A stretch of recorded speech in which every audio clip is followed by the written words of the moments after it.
deixa'm ajudar-te.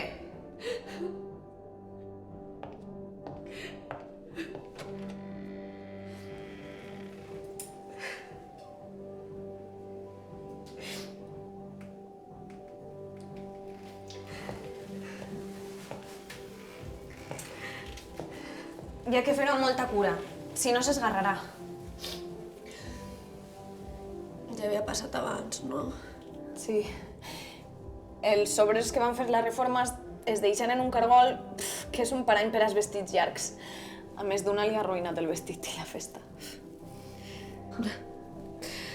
Espera tindre millor sort.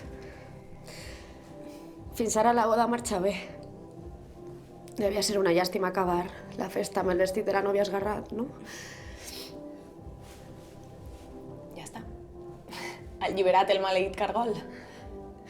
Gràcies. Ha sigut molt amable.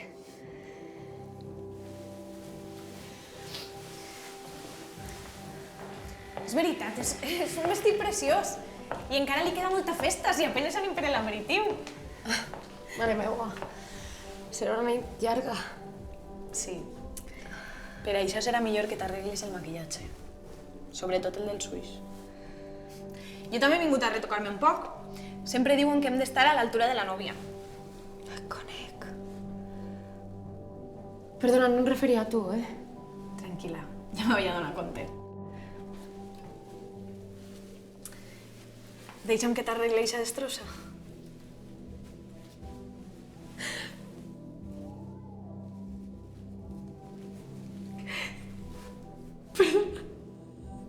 De veritat ho sento, és que... No he pogut evitar-ho, estava molt carregada. Ho sento. Però no te disculpes. Quan es té que plorar, es plora. Però si el que vols és parlar, jo sóc molt bona escoltant. La meva àvia deia que no hi ha res millor que xerrar amb un estrany. Segons deia ella, solen donar-te els millors consells.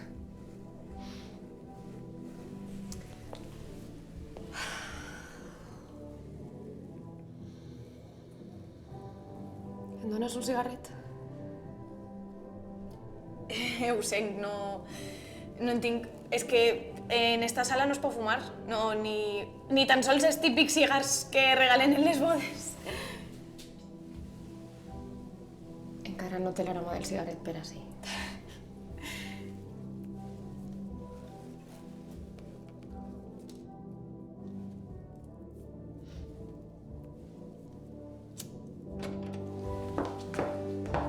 Ah, estàs així!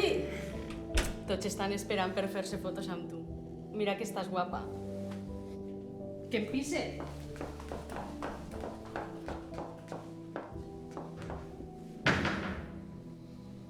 El teu marit no para de ballar amb totes. Mare meua, fins i tot ha ballat salsa amb ta mare. Salsa?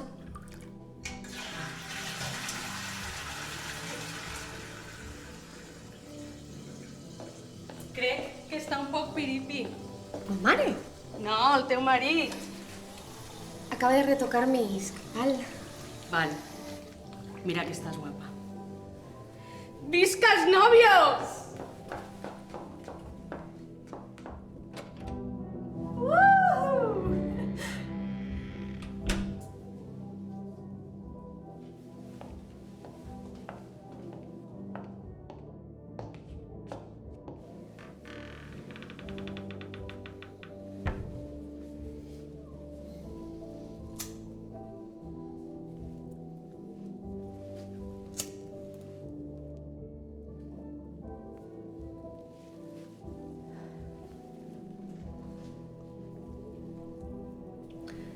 M'agradaria deixar-ho, però no tinc la força de voluntat necessària.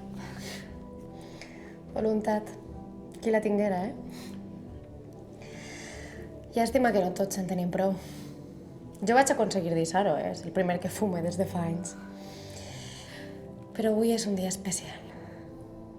Jo tenia un amic que bevia moltíssim i finalment ho va aconseguir deixar. Oh, que bé. I ara fuma moltíssim. No sé què és pitjor. Em diu que fuma perquè així cada vegada que fuma evita beure's una botella de whisky. Segur que algú que no tenia ni puta idea li va recomanar allò de un clau entre un altre. És curiós. El que li passa al teu amic, li passa a molts. O sigui, quan volen eliminar un problema, trien allò que els genera un nou problema. Jo reconec que amb el cigarret tinc una debilitat. Però amb altres coses de la vida soc molt ferma, O sigui, amb quines altres coses? Mira, per exemple, amb el tema família, el tema treball i el tema parella no deixo passar ni una. No hi ha cosa que em faci gaudir més que ser l'ama del meu destí. Encara que me trencara el cap, seria la meva decisió.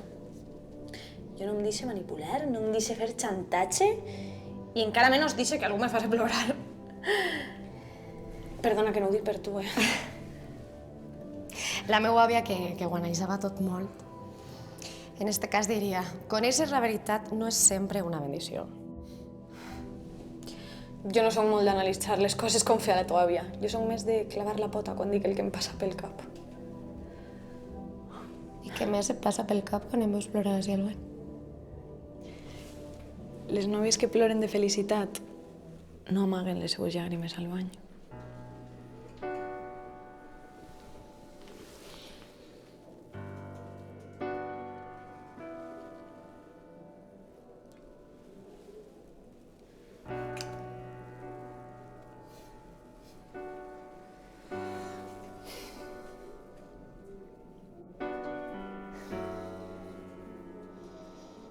Bueno, alguna raó tindràs per a casar-te, no? Dic jo. És evident que en el teu cas no és per amor. Quin és el teu motiu? Diners? Pressió familiar? Et fa pena? I si et dic que són totes 6 raons alhora? Ja ho sé, això no em deixa molt bon lloc. Però una de les raons justificava l'altra i ara em trobo així. Quan vaig començar la carrera em vaig centrar tant en els estudis que no feia cap altra cosa fins que vaig acabar. Després, quan vaig començar a treballar, tampoc feia cap altra cosa. Aleshores, començar la pressió familiar, que si era molt rara, que perquè estava sola, que havia de casar-me i tindre una família. Ja saps. I acaba sent una barreja de coses i cap d'elles m'enorgulleix. No sé com arreglar-ho.